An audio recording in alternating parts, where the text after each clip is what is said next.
spent my first 15 years trying to get out of the woods because I thought it was horrible. And I spent the next 20 years trying to get back.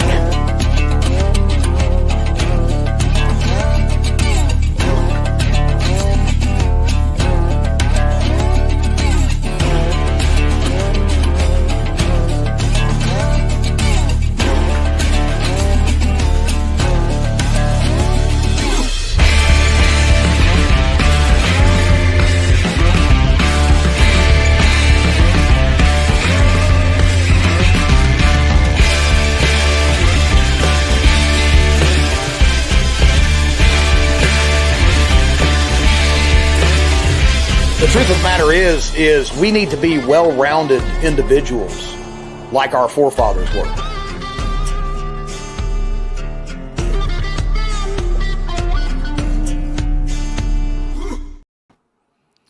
And here we go again. It's another Monday. They just fly by anymore, man. Week to week, just faster and faster. I see eyeballs over there in the chat. I see a bunch of people in the chat. I don't see no likes or loves or anything matching them eyeballs. Hook me up with some thumbs up, guys. I'd appreciate it. That would be helpful. Help push those algorithms. But tonight we got a special guest. But before we get to that, let me just say we want to thank our main sponsor here for Mountain Readiness. Of course, is good old Brush Beater. Matt over at Brush Beater has all kinds of awesome stuff. If you're into comms and night vision, IR, thermals, all that kind of stuff, make sure to check it out at brushbeater.store. And of course, he's got his a actual storefront is open now in Yanceyville, North Carolina. It is definitely worth the trip. But thank you, NC Scout, for helping us out and being the main sponsor here for Mountain Readiness in May. Tonight, well, of course, down below, the Triple G. He's had a rough couple days. Cold. Say it the least. Cold and do you even have any heat right now then? No, or are you I have no heat. I woke up in the middle of the night and I'm like, why is it so freaking cold in my house? And apparently the unit, I mean, it was 3 years ago, a little less than 3 years ago. I just got a brand new HVAC unit. And I guess like the little module on the wall just stopped communicating with the unit itself. So yeah, it was like 50-some degrees in the house. I'm freezing my rear end off. Fortunately, I've got a couple space heaters going, but plenty of wood outside. If I need to start that, I'll probably start that early in the morning, but got to have backups, you know? So you do have a fireplace then? Oh yeah. So you don't have. This is not the first time this has happened. This is the first time it's happened with a brand new unit, but it's not the first time this has happened. Well, I tell you, I feel for you, man. You've been struggling, you've been fighting, but hang in there. It's going to get better. It's going to get better. I'm sure of it. And of course, right over here in the cubicle next to me, Hollywood Squares is Chuck with Homestead Medical.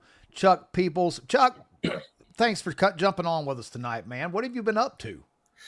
Just teaching classes, developing a bunch of new med kits for different applications, doing a little bit of some development with a gear manufacturer. Oh, yeah. Shouldn't be too hard to figure out who. Right. But yeah, just that. Just staying busy. Just moved.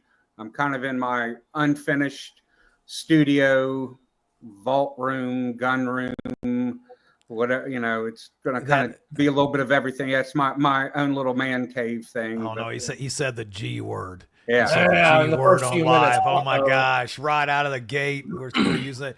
No, I've got one of those myself. Can we talk about what that gear may be, or is it all hush hush for the time being? It's not for sure yet, but it's going to be some medical bags, backpacks, but slimline. Nice. And another one is going to be a larger med bag, something that would be kind of a hospital in a bag, so to speak. That's what you need right there. And thanks for Griff for joining in from Facebook. Like, The only person who has tuned in from FB was Griff. Thanks, Griff. You are number one from Facebook. You finally number one at something. So thanks for everybody over in the chat. Battle Gnome, Diana, Mama Gnome. There we go. Thanks. And a big thanks, of course, to the man, the Russ of Oz behind the curtain, who's pushing all those buttons. Appreciate you, brother. You always take care of us here in this community. So, you've been doing a ton of stuff too with Sonny. You've been quite a few classes, and that last one, man, I was really into. I would have loved to attended that because it was slice them up and then stitch them up. You get both sides of it. We did it was very interesting. I'd never done a class like that before, but we actually took pork shoulders and different parts of a pig, and we actually put clothes on it.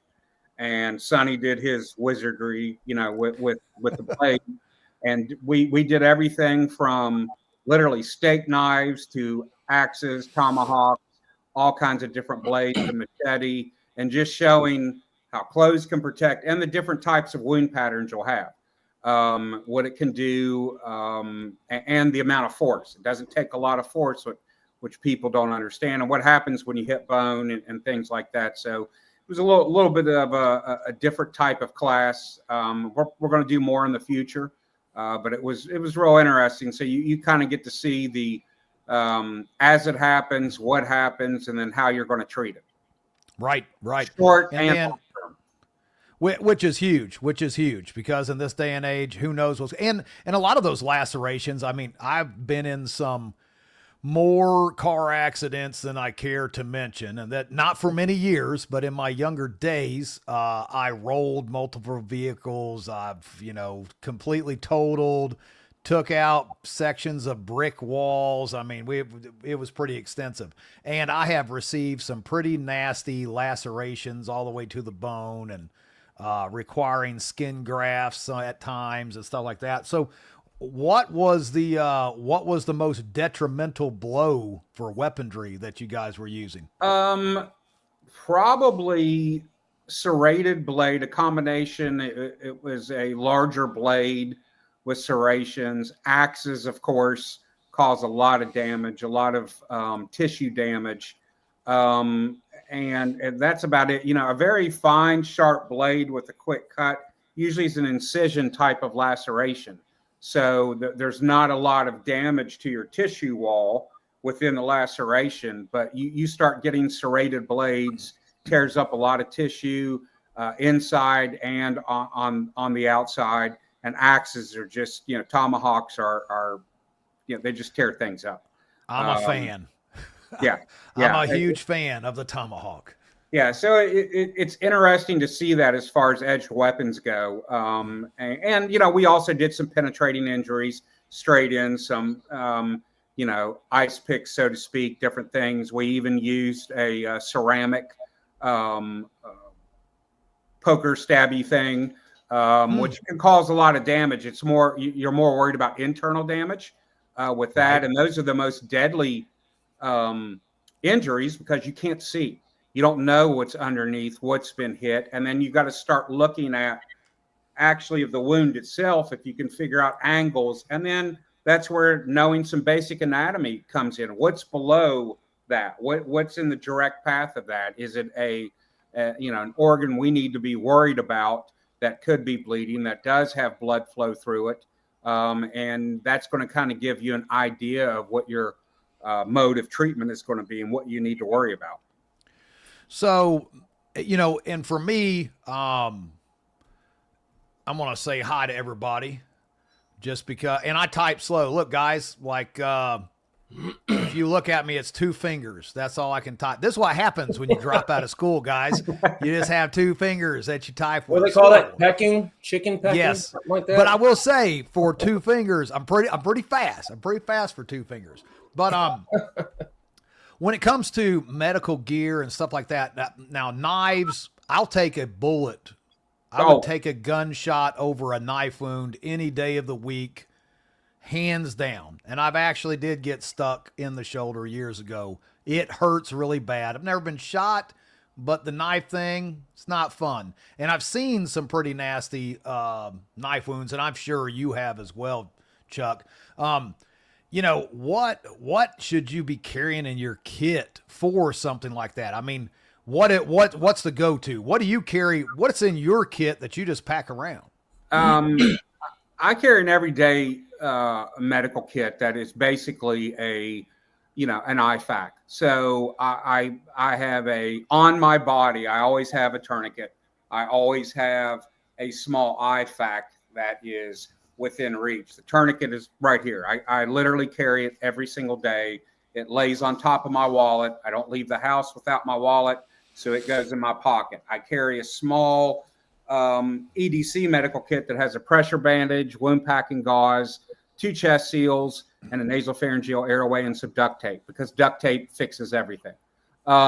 Within reach in my backpack is a lot more. If I could carry 2 things of wound packing gauze, I would. You never have enough gauze. And the IFACs that I see, the first thing that I suggest to people is go have the 1 package of wound packing gauze. It's not enough. I'm telling you right now, even for a single gunshot wound, it is not enough. Gauze is what you need. You never have enough gauze. And that's something that you should plus up on, even in your IFAC that you carry on your kit or whatever, at least a minimum of 2 packages of wound packing gauze. Man, and that's great there, because I do not. I have the small thing of gauze. Now, I will say I've got a Refuge. They've got extra gauze in it because they're all about that as well. But so you're saying just pack as much gauze into that thing as you possibly can, because you're going to need it. Yeah. You're not always going to need a tourniquet. You're not always going to need a chest seal. Should you carry them? Yes, because those are the things. The reason I carry those items on me in that EDC kit, those are the things that'll kill you in 5 minutes or less. Obviously bleeding out, a open chest wound, 5 minutes, you've got that. And then you need to establish an airway, because you don't know, even if you have facial trauma or anything, you have to establish that airway. So that's why I carry those things on my body. And it doesn't necessarily mean it could be a arterial bleed. You could have a very large wound, venous wound, that you could bleed out to the point to where you start losing your neurological functions, and you could eventually pass out. The more blood that comes out, the less that is circulating to your brain. And that's the most important thing. Yes. And that's why I carry the bulky dressings, because if you have any wounds right here of the vessels that are here, your arteries, you're not going to last unless you have something to stop that. And obviously you can't put a tourniquet there. So then it comes to packing and direct pressure and controlling that bleeding. And I actually have a old friend of mine who had his nose broke in a fight and almost bled to death, which I did not know that was a thing as well. But vessels up in there, don't ask me what it's called. You probably know what it is, I'm sure. But a guy punched him in the nose, and it was like a spigot, and it did not stop. And it was one of those hold direct pressure, and that was one of those things too. Things like that. You just never know. I gotta bring this comment up here, because what are you guys doing? Like, I got Patrick 7 out here. I was stabbed in the back of the hip and the butt cheek. Was not fun. What were you doing, man? Like, how did you get stabbed? The pain for... In my teens, I was robbed by some drifter druggie. He didn't like that I said no. Didn't know I was stabbed until he ran away. Only in this crowd. Only in this crowd. That's this is the kind of people we got hanging out with us tonight. Now, wait, I got Richard Bailey over here, our man Richard. And thanks, Richard, for offering to help us. He's going to come help us set up early, which is awesome. But then we got this. Boss man got shot through his arm with a 5.7. That sucked. Ow. I know that was, it was clean though, I'm sure. Probably went straight through and pretty little hole all the way through. So hopefully didn't hit anything important in there. But yeah, we got a tough crowd tonight, man. Patrick 7 getting stabbed in the butt. And that's a good example. Most people don't carry medical on their body. They'll say, oh, I've got it, in my EDC backpack or bag? Do you carry that on you 24/7? Is that on you everywhere you go? And a lot of people aren't. Oh, it's in the car.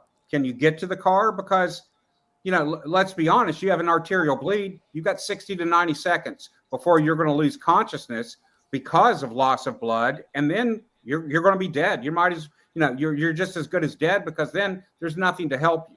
So having those items on you, on your body, and I make a kit. It goes in a special operations equipment. He calls it his pocket kit. But what it is, I looked at it, and it was meant to hold a notebook and a few other things and pens. But when I looked at it, I said, I could put a small IFAC in that, and you can carry it in a cargo pocket. It's very small. I sold out of them the last Mountain Readiness that I had. And, it doesn't take much, even if you put just the bare minimum of a pressure dressing, some wound packing gauze, and a couple of chest seals, and you can rubber band them together. They can slip in your back pocket. It doesn't take much to carry it, and there's no excuse not to carry medical. A lot of people in here, I'm sure, have kits. I've seen people say they've got some bare facts and things like that, and TJ, the whole crew over at Refuge does an excellent job. We've got a great working relationship with them. They've got excellent products. That's who I recommend. If you don't buy from me, buy from them, but buy from me first. Right. Brian, Brian sells medical gear, and he sells good stuff. I mean, there's plenty of places to get it. There's no excuse.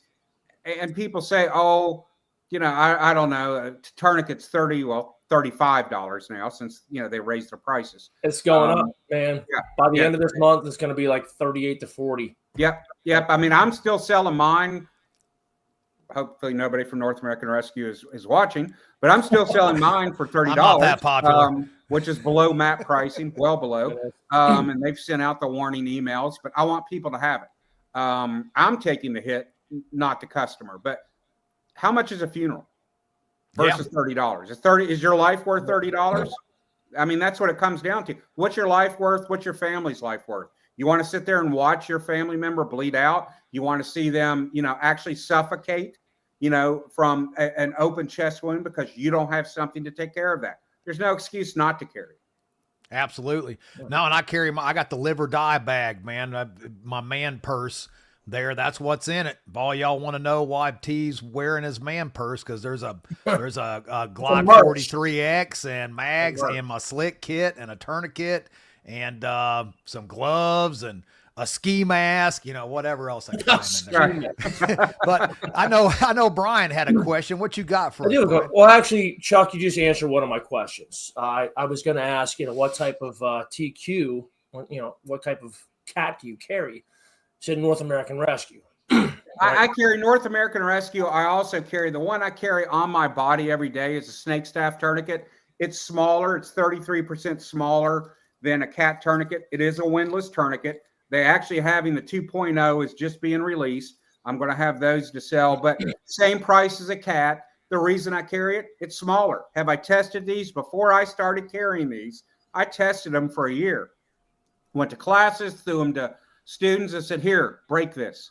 See what you can do. Now, every tourniquet's going to break after multiple uses. A tourniquet is meant to be used one time. If you want a training tourniquet, get a different tourniquet. You want to use a training tourniquet and buy one of the cheap ones off Amazon? Fine, it functions like a tourniquet. It's $10. Don't carry it because it'll break. I do the same thing. It's a training tournament, not a real life tournament. I buy those on purpose and use them in class. Now, I also use the cat training tourniquets. Blue is the kind of the universal training color. But I will buy the Amazon ones and I will pass them out, and we will break 2 or 3 or 4 every class. My last class I taught, we broke 6. Yeah, I'm out $10. That's fine with me. It's to prove a point. I want you to see, don't, do that. Don't buy a counterfeit tourniquet. And that's what it really comes to. Oh, yeah. Well, my son. Well, saying I old. seen. I was gonna throw that up there, man. Your people are brutal, Chuck. Yeah, it's like well, my that's my kids. son. So, These are like my kids right here. And he is with me a lot when I teach classes, so that's all right. All my kids do that. They're like, "Man, Dad, you sure look old." I'm like, "Yeah, it's your fault. You're the one that did that." Exactly. Yeah, absolutely. That's why. I looked great. I looked great until you guys came along. Guys, I don't want to get too far off the subject of the TQs because, Chuck, I bought 2 different tourniquets from you at the last Mountain Readiness. Right. And one of them was for infants. Yeah. So, tell the listeners about that, because a lot of people out there might have kids or grandkids who are very, very young. If you're using a regular, North American Rescue cats on these young kids, you're going to snap their bones like freaking toothpicks. Yeah. Here's a cat tourniquet. You can see the size difference between these two. I don't have this folded properly. This is one of my training tourniquets. The problem with this is it may not get small enough. You may not be able to get the tension enough for a small child because this is the part that's going to provide the tension. Same thing with this. This does a little bit better and it's smaller. The problem with tourniquets like this on small children is, and people don't think about this, is the amount of pressure that you could put down in one spot on a child. Remember what children have. They're not fully developed yet. Their bones aren't fully developed. They're malleable. The bones are malleable. So what happens is you could be on a growth plate. You can actually cause permanent damage, not only to the bone, to the muscles, to the tendons, that can affect them. And yes, I know life over limb, but we want to protect that limb as much as possible. The Slishman wrap is basically like a beefed up. That's it. Yeah. It's like a beefed up ace bandage. And what it does is it's built stronger than that. You wrap it up the limb. So you disperse that pressure on children away.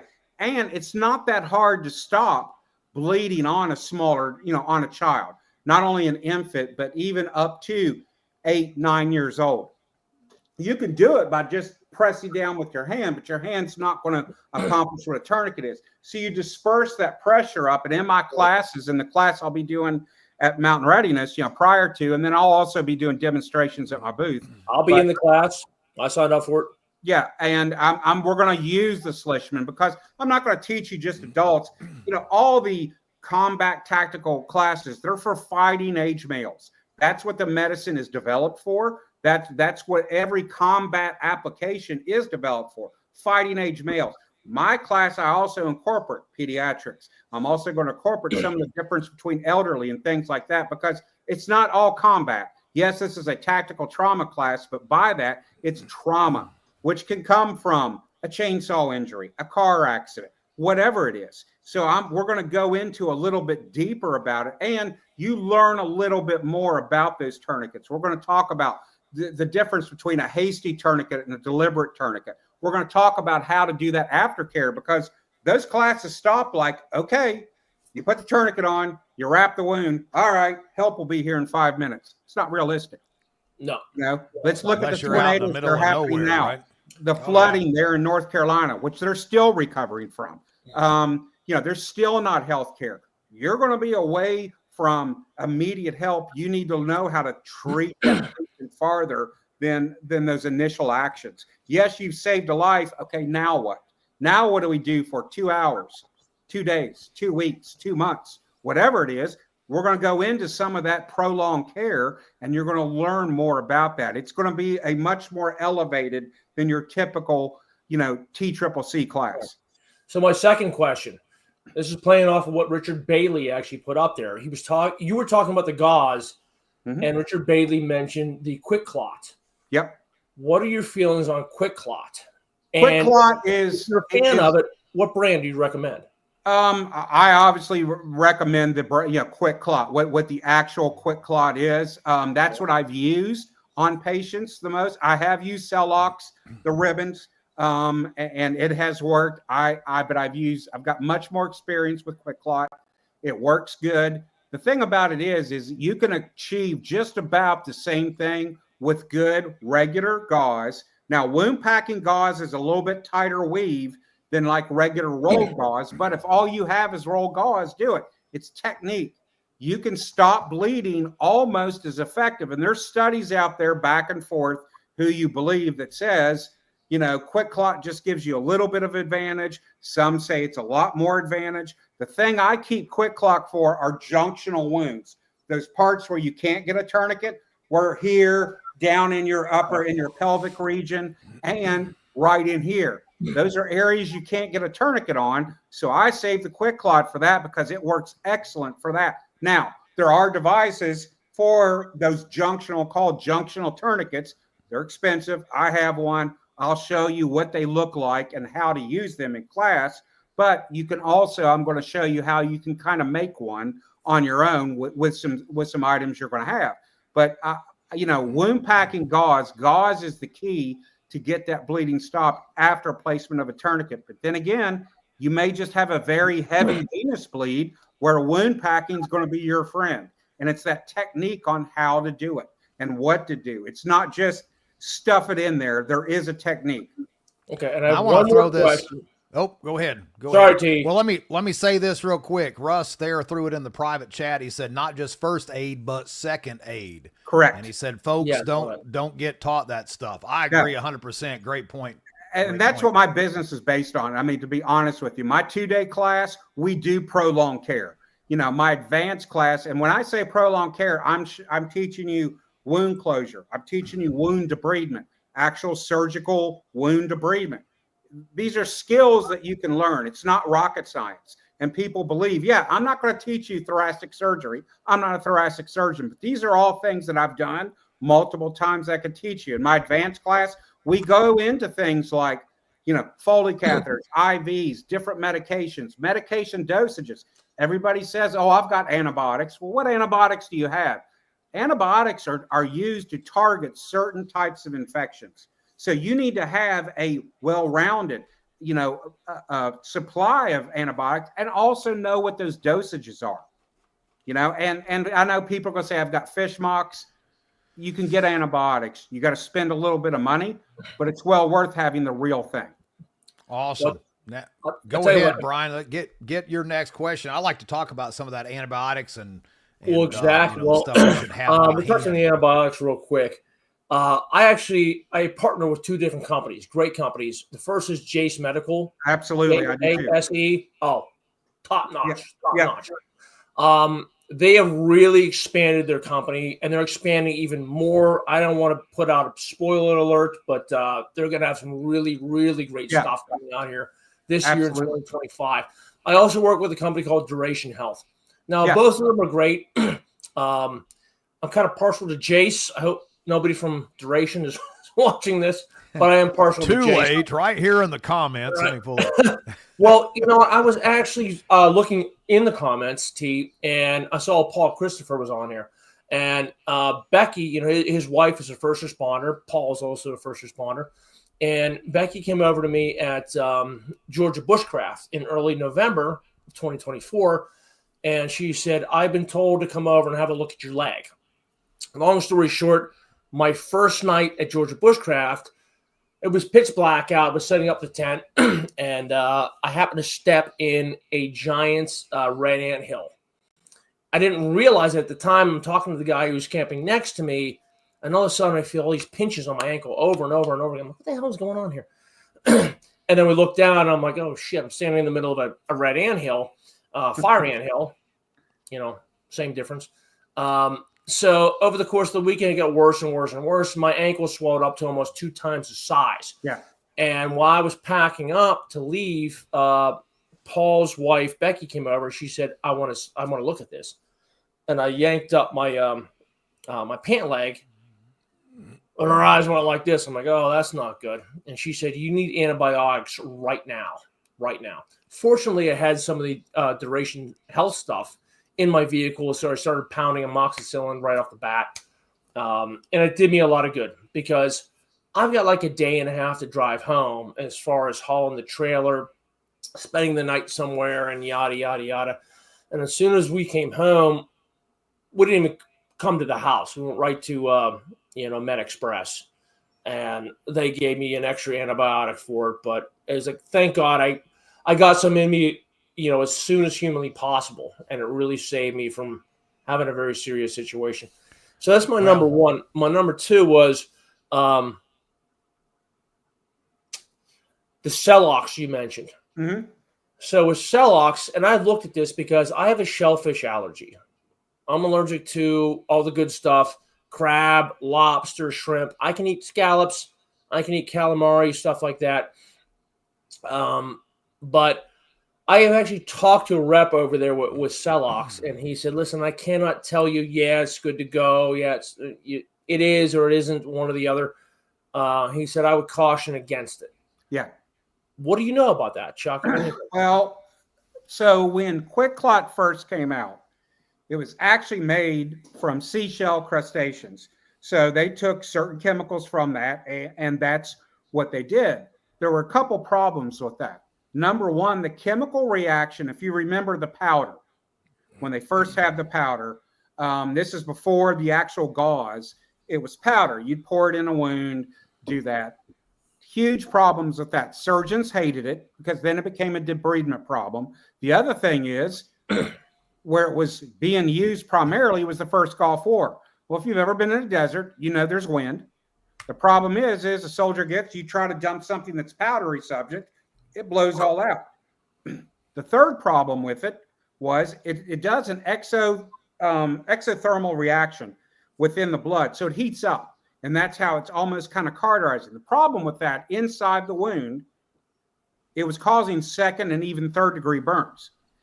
That was also happening when they had the first generation of gauze, and they're having allergic reactions. People with shellfish allergies were then becoming, having an allergic reaction. So next thing you know, whole different set of symptoms. You're having to dose them up with epi and Benadryl to stop the allergic reaction. And so Quick Clot came up with a whole new formula. It does the same thing without it's a synthetic form of it, but it's not actual seashell crustaceans. So you don't let's have bring that that up problem there.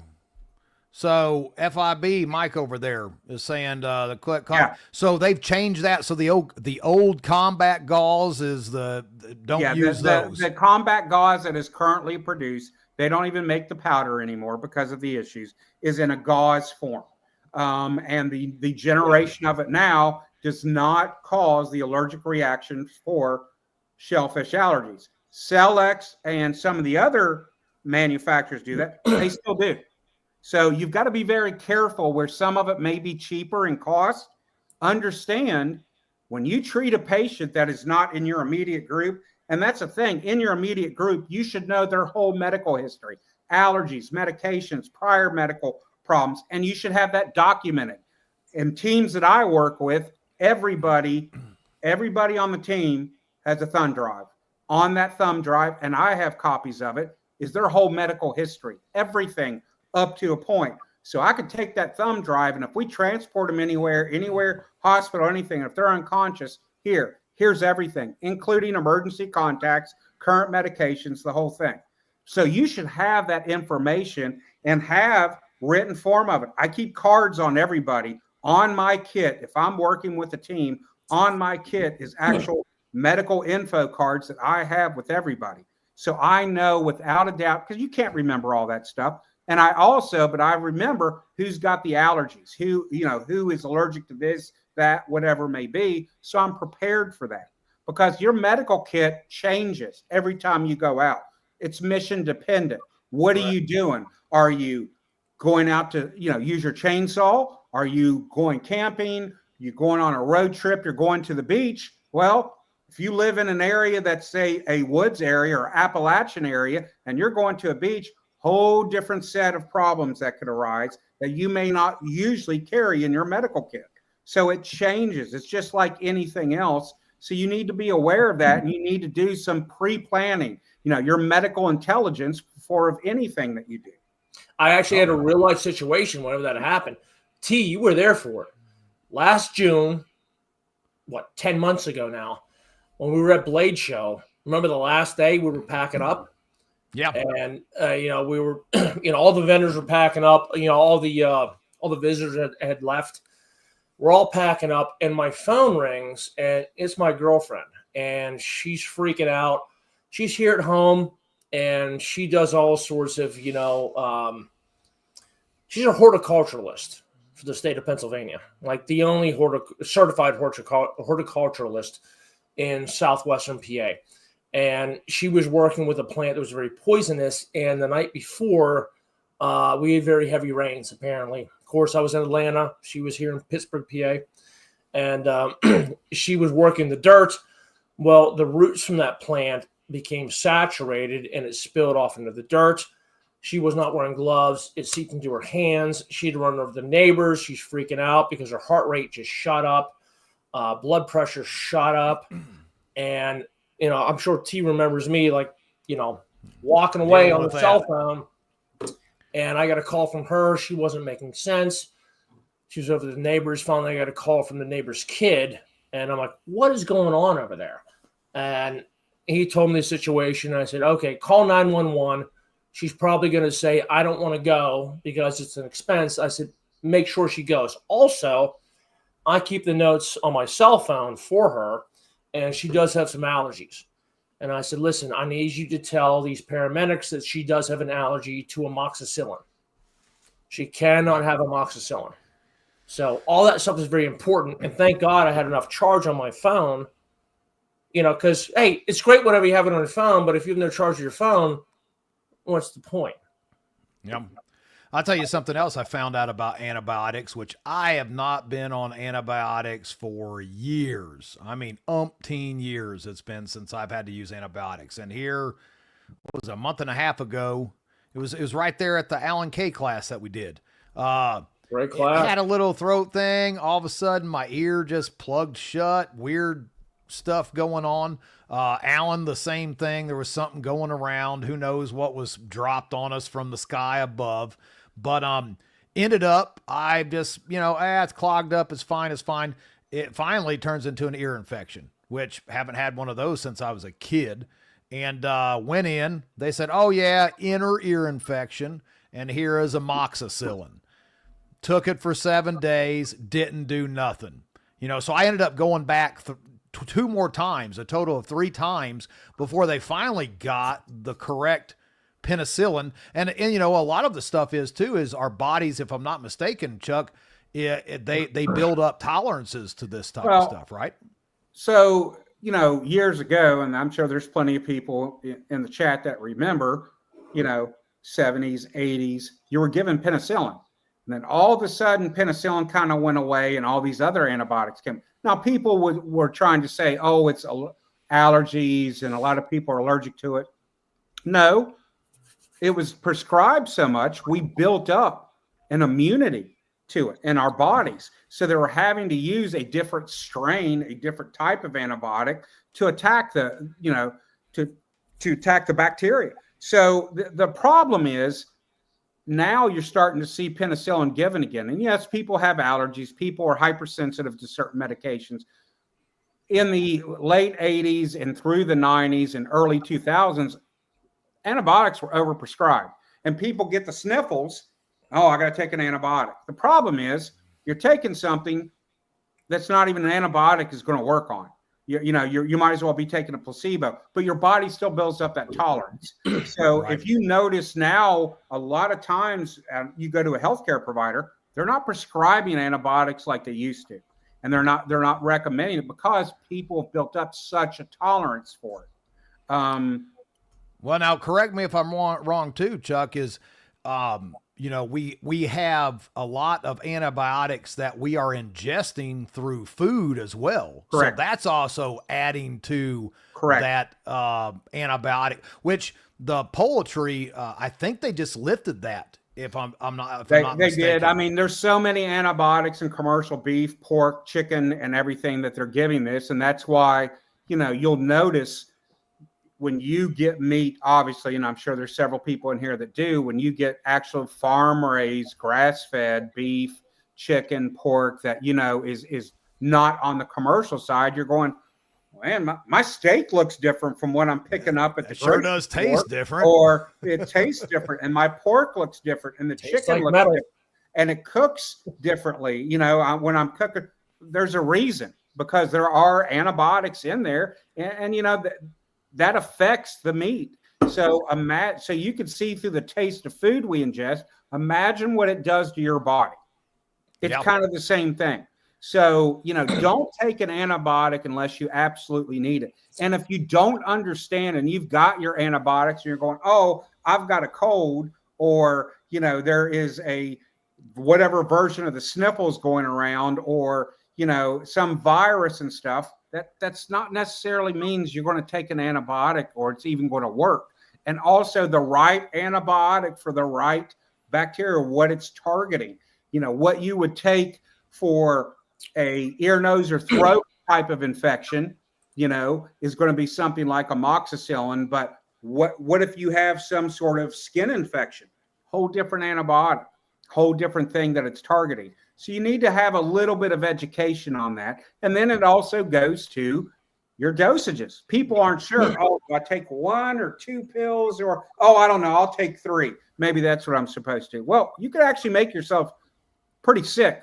You can technically overdose on antibiotics. Now, it's not the same type of overdose that you would see with a narcotic or something like that, but it can hurt your body. All right. What's a great thing about hi state medical? Let me just say hi to Carrie Lopez there. That's the first time she's come on there. Make sure to check out Knives by Hand, guys. Speaking of the Alan K class, of course, Frank and Knives by Hand will be with us. He'll be here at Mountain Readiness this May, and him and Alan teamed up and they did some knife designs together, some awesome kookery stuff. Make sure to check that out. Awesome stuff. Thanks for joining us, Carrie. Yes. Carrie and John both in the comments said, stay away. Carrie said antibacterial products. John saying antibiotic soap. That's where you're building it up from, Yes. So it's you need to watch that stuff, and because your body builds up that tolerance. So if you're eating a lot of store-bought meat and you're using the antibiotic soap and you're using hand sanitizer, is the worst thing to use. Thank you. It is the worst thing to use. Everybody was just bathing in it during the Big C. And it is absolutely what happens is you're killing your own natural immunity that way. Stop it. Throw it away. Yeah, and that's I'm glad you brought that up, because I was literally about to say that is watching people just it's like it becomes a nervous tick. They can't stop from bathing in that stuff. Antibacterial soaps, I stay away from most of that. If I wash my hands, unless they are just nasty, I just wash them with water. That's it. Well, I'll use soap and water, but the soap I buy are from people who make soap. It's all natural ingredients, things like that. I don't buy commercially made soap, and that's your best defense. You want to stay away from germs? Soap and water. So that's what. Same thing. Wash your hands, like you've been told since as far back as you can remember as a little toddler. Wash your hands. That's your best defense. That is my soap I use is tea soap. Yeah, that's literally why they gave it to me. Well, now hold up. In my bathroom. I would love to claim it, but actually Amber is the only one that does any of that shit. I act like I help, but I carry the tote out because they get kind of heavy. I carry the tote of soap out to the vehicle. But that is why we switched over, because I started having all kinds of weird stuff. So it started out with deodorant. It started out with laundry detergent. Started breaking out. I'm like, just out of nowhere, all of a sudden I'm breaking out in rash and under my arms. I'm like, what in the world? So we now we make our own laundry detergent soap, which is way cheaper, and one little scoop does a huge, tub of it. Well, then it went to deodorants. Then it became making our own goat milk soap. And now I can't touch anything but the stuff that we make. And it's better for your body, okay? Your body is going to respond better to medications, to treatments, to stuff, because you don't have all these chemicals in there fighting against treatment. And that's a thing. Health, eating right, hydration, probably one of the most very important things. Most adults are this close on the cusp of dehydration every single day because we drink coffee, which I can't say, but with the coffee, yes, my coffee cup's with me everywhere. So is my water bottle, you know, and because everybody's drinking the sodas, the teas, the energy drinks, which are horrible. If you want to die of liver failure or kidney failure, keep pounding those energy drinks. I'll see you soon. You know, well, and salt. Let's not forget salt. And when I say salt, guys, exactly. Preach that. He's on a roll. But look, salt is the staff of life, the same as water. You can't have one without the other. And we're not talking about if it's got a little cute girl in galoshes on the front, don't eat that stuff. Yeah. You were talking about like Redmond, 90 trace minerals, actual salt. And so, and if I'm not mistaken, Chuck, consuming the salt goes in, opens up the cells to absorb water into them. So you hydrate. Yeah, it goes to the cellular level to where that transfer of where it's feeding the cells, hydrating the cells, and also giving it energy. It helps absorb that much better. It also helps through your kidneys, your liver, and your blood flow, okay? Because that salt gets into the blood, which creates the liquid part, helps create that liquid part so you can go. So your blood is not thick, you know, like molasses, and that's where you develop the plaque and everything else. I mean, we all have our bad habits, but I'm telling you, so many people, they push these energy drinks. You see the commercials, everybody's drinking. They're horrible. And when I was overseas on one of my deployments, this was actually when Hurricane Maria in Puerto Rico, when it was actually wiped out the island of Puerto Rico, zero power. So the power restoration over there was a guy who got up every day, who's on one of the power crews, and he drank. This is when services started coming back, some of the mom and pop shows, but he was getting shipped in and he'd drink an 8-pack of the big Red Bulls every day. Wouldn't drink water. And you got to understand. The 8-pack. The 8-pack. 8-pack of not the small cans, the big cans. 16 ounces. Wow. Yeah. So long story short, I sent him home on a Learjet, a medical jet that we had standby that would fly in from the Caribbean. And we sent him to Miami in liver failure. Yeah. I knew a guy that was like that who would drink 2-liter bottles of Mountain Dew. Oh, yeah. That is literally all he drank. And it blew my mind. This guy's blood pressure, I don't even know where he was at, but he was so blood red in the face and his ears and everything that, I mean, I'm sure if he was doing it after we lost touch, I'm sure he's not with us anymore. Yeah. So based off of that. Even in this class coming up at Mountain Readiness, we're going to learn, Brian's in it. You're going to learn things about you're going to learn about hypothermia, hyperthermia, dehydration, how to properly hydrate, what you want to do, what you don't want to do, because all of those things are that post-care that you have to do, and to make sure to what you could do. And a lot of times it's not the trauma things that happen when you're out and do stuff. It is, environmental injuries, whether they're hot, they're cold, whatever it may be, they're dehydrated, all those things, and how to fix it in a kind of a rural area, so to speak, or you're in an environment where you have to do with what's on your back and what you carry. So what you pack, what you plan, that medical intelligence that you do before you go of what you're going to need plays into fact. And we're going to talk a lot about that on how to plan your med kits and certain equipment that I recommend. Everything that I sell in my kits are things that I've used on actual patients. This isn't stuff, I get the best deal on this. I will not sell something, that I've never used on a patient. And yes, I have used one of these new tourniquets on a patient on the way down to the last Mountain Readiness. Go ahead, Brian. Yeah, I got a question for you. For what you just mentioned here, what you're going to use in a real life situation. So a lot of people, they talk about battle belts. Yep. Listen, tactical rifleman, he does some stuff about your battle belt, what you're going to carry on you.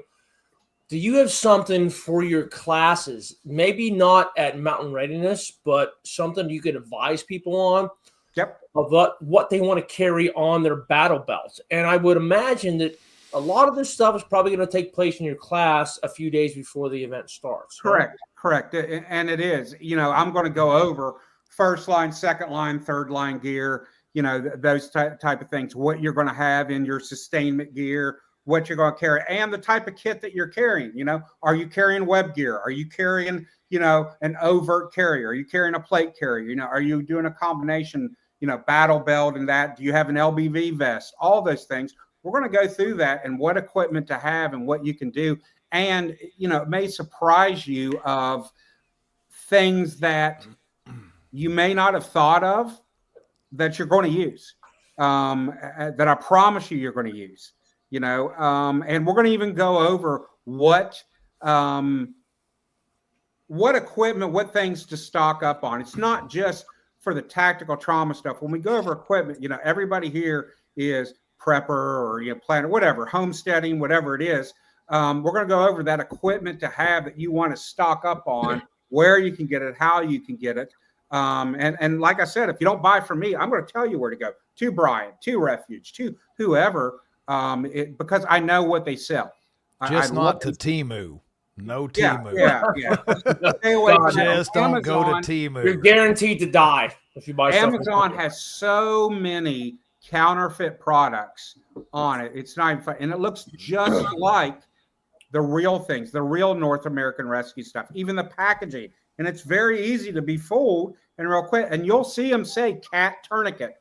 There's only one cat tourniquet, and that's North American Rescue. That they have, that's it. And I'm going to show you the difference, how to spot a fake one versus a real cat tourniquet. I'll tell you what, Awesome. I'll put a link up here. Awesome. That was actually my most viewed in 4.5 years, almost 5 years. That was my most viewed blog on my website, was how to spot a fake tourniquet from a real tourniquet. Yep.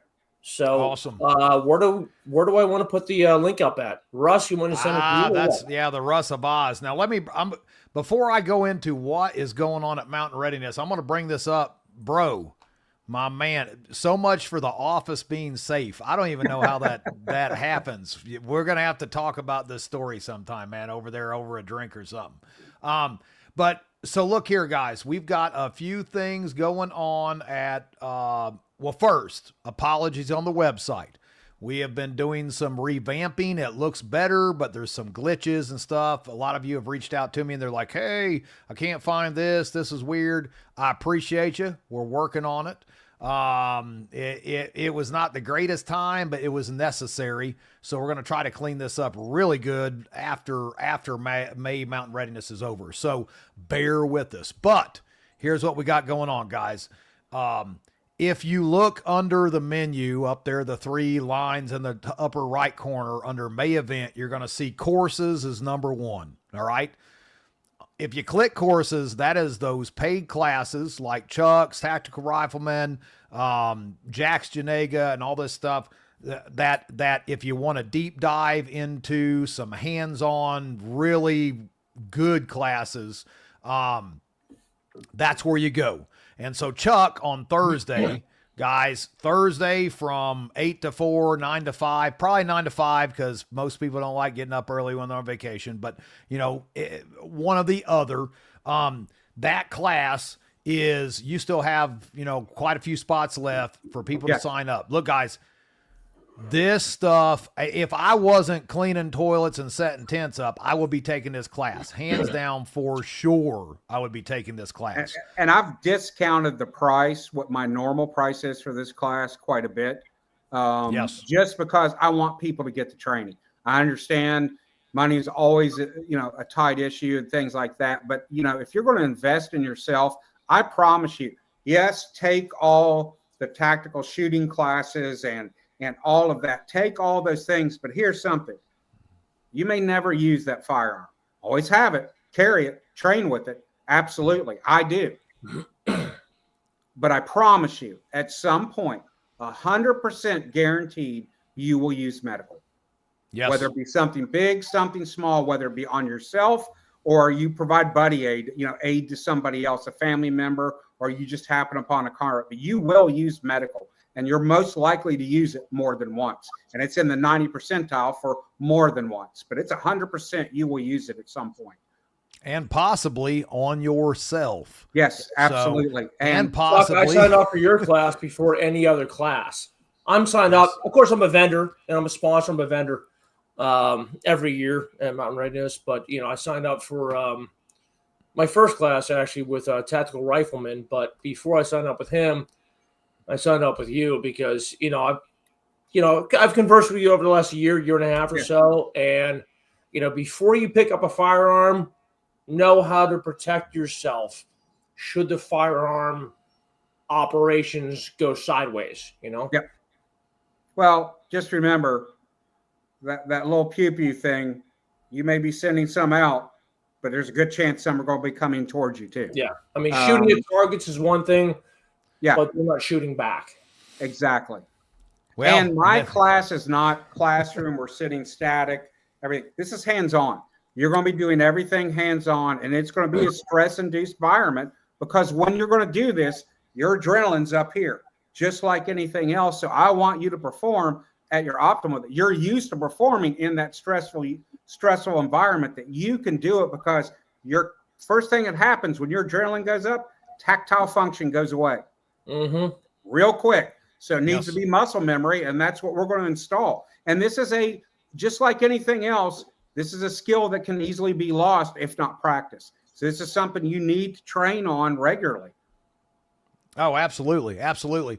It's just one of those things, and we pay too much attention to the cool guy tactical stuff. I mean, we do. And, but at the same time, you see everybody with their IFAKs on their gunfighter belts, but 99% of them have never taken it off and even looked to see what's inside of it. How many people know what your pressure bandage looks like inside that package? You're going to see that. You're going to be using them.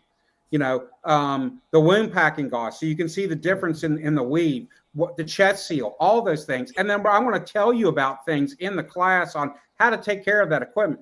People always have a vehicle med bag. Do you leave it in there all the time? There could be issues with that. And anybody who signs up for the class, they're going to get a little goodie bag to go home with, some extra things. I'm not going to tell you exactly what it is, but it's going to be things that you can use and you can have for your medical kits that'll supplement them. Awesome. So guys, remember that. And then I'll let Brian jump in there. It looks like he's got some gear to show us right there. But so courses, all that stuff on there, go there, pull up the courses, check them out. These are great courses. And I can't stress enough, medical is one of those things that are kind of overlooked because it's not as cool until you're bleeding out or someone around you is bleeding out. Then all of a sudden it's cool. Right. And very needed. We also have add-on classes, guys. Look, you come to Mountain Readiness, everything is covered. If you want to go watch Amber make soap, by all means, it's covered. If you want to get the hands-on in these classes, and you want to take soap home with you with the soap mold, stuff like that, or making kombucha and all these different classes, there's a material fee. That's what that's for. It's to cover all the parts. So, what were you going to say? You got something for us there, Brian. Yeah. So I'm sure Chuck, I'm sure you're actually going to do most of the stuff in your course. And this is one of the kits that we sell here. I know it's not the best visual. The only thing I'm missing right here, because I took it out to do some demonstrations, is a cat.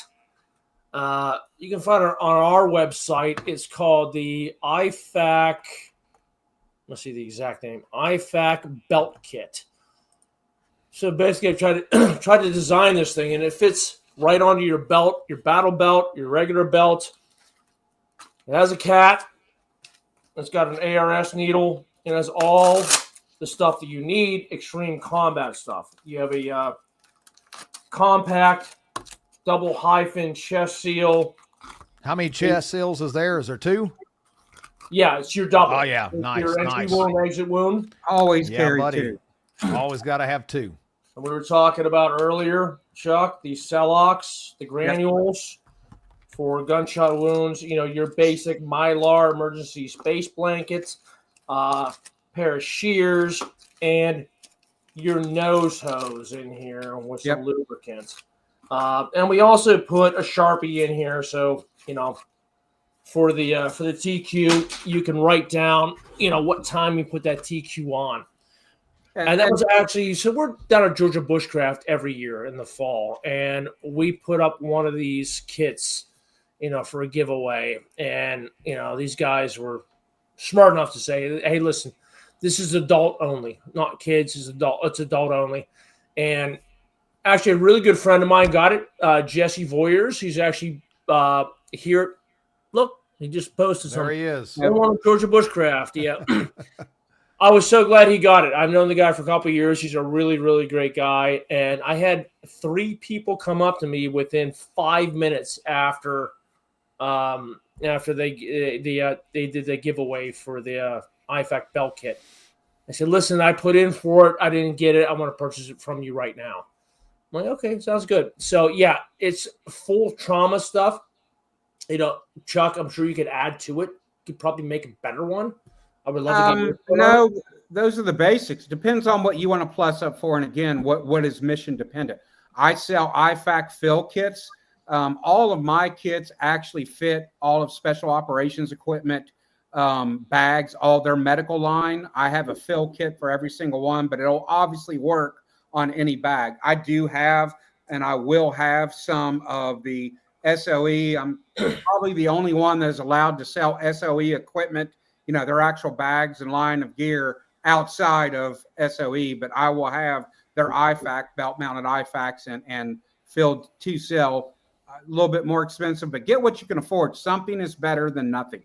And anything that you have, if you can't afford my stuff, I will point you. Yeah, Brian, last year we were set up across from each other. So if I didn't have it, I was pointing here, go over there. Brian has better rates than I did, especially on past. Yeah. So I'm going to have all that stuff, and we're going to talk about it. I just want to answer his question real quick. Yes, I will have trainers. Each student will have its own trainer, not only for wound packing. You're going to have tourniquets. We're going to have an airway mannequins. We're going to have all kinds of things there that you're going to be being able to practice on. But we're also going to be doing it on each other as far as tourniquet placement on yourself, on each other, things like that.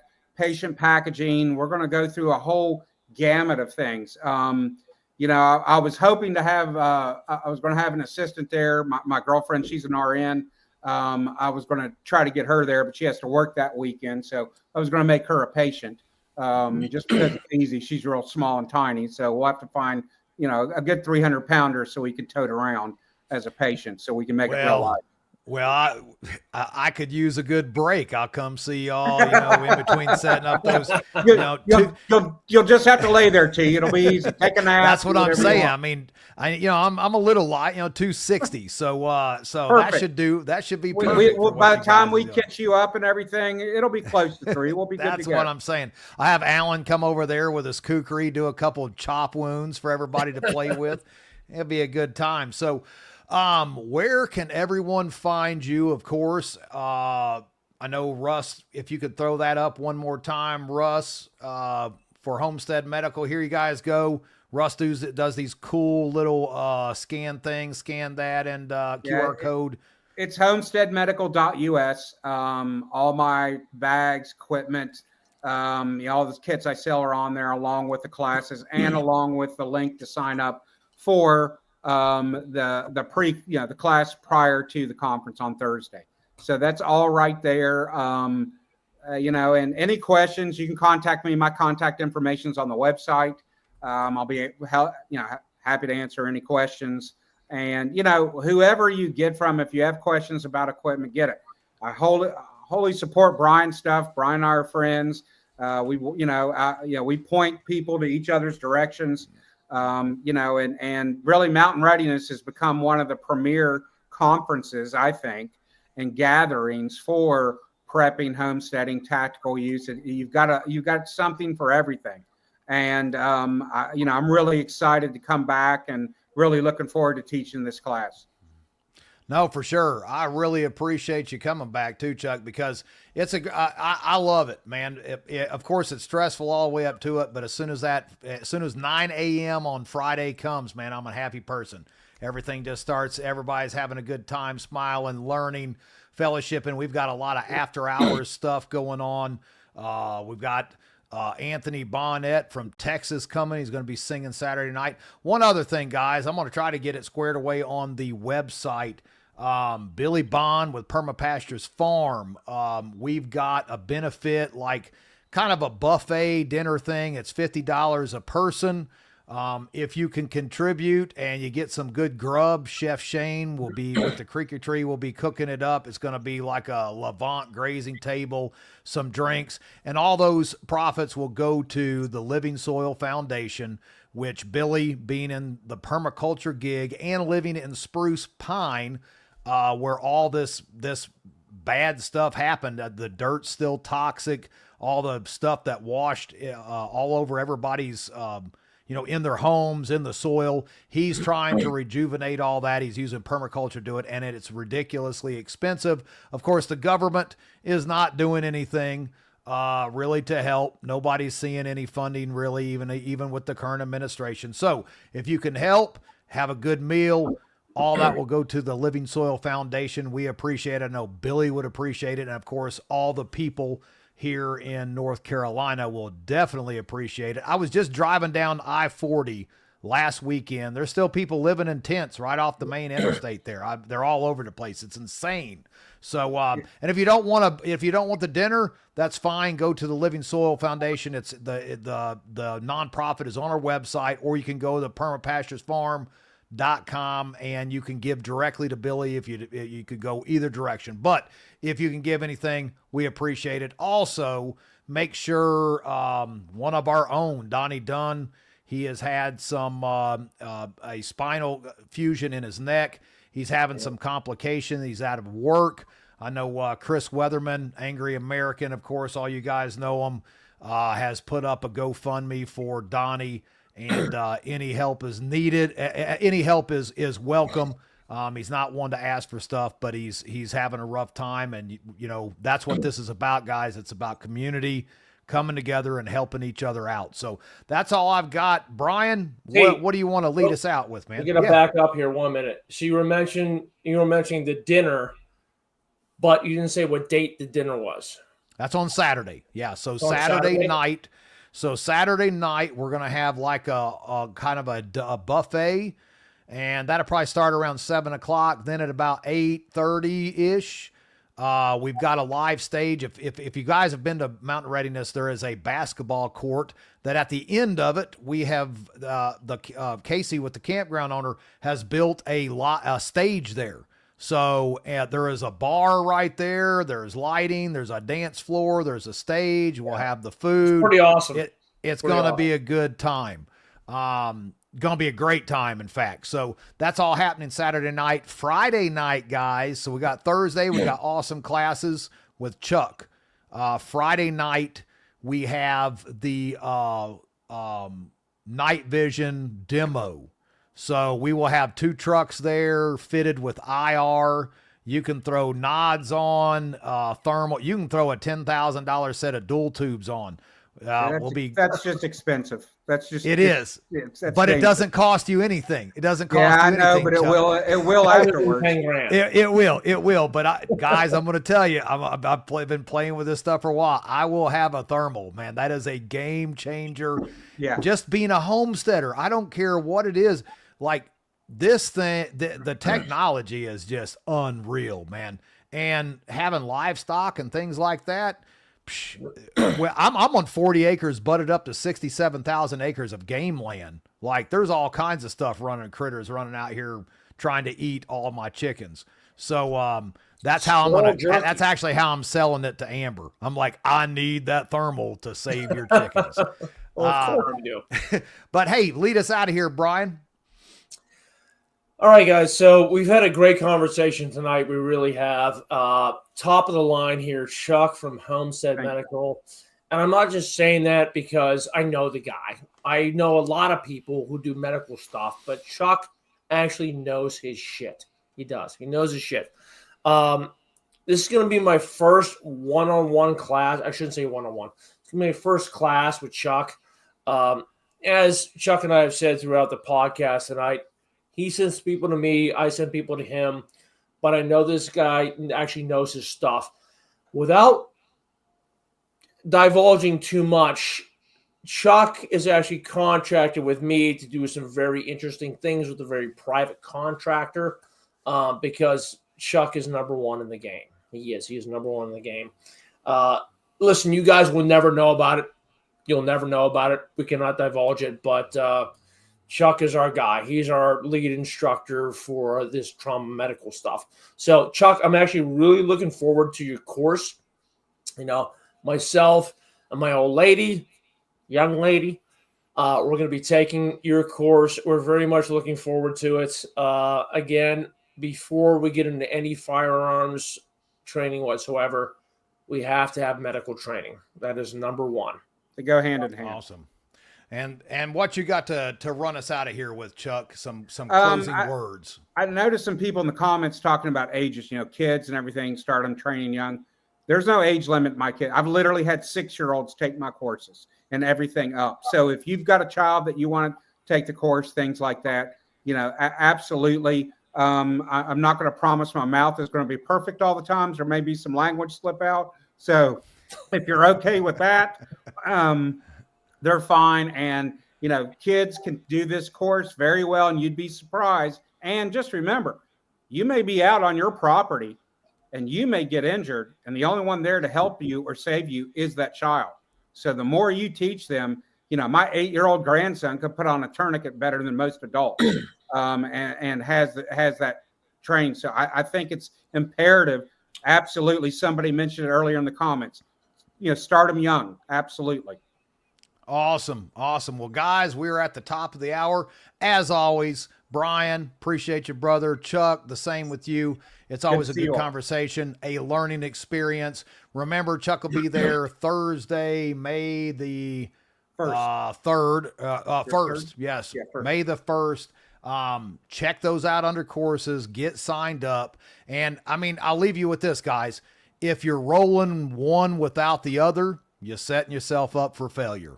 The end. Absolutely. And that goes both directions. Directions. So remember, guys, next Monday, if you're going to move with purpose. And if you would, the Russ of Oz, please lead us out of there. Stay safe, guys. We'll see you next time.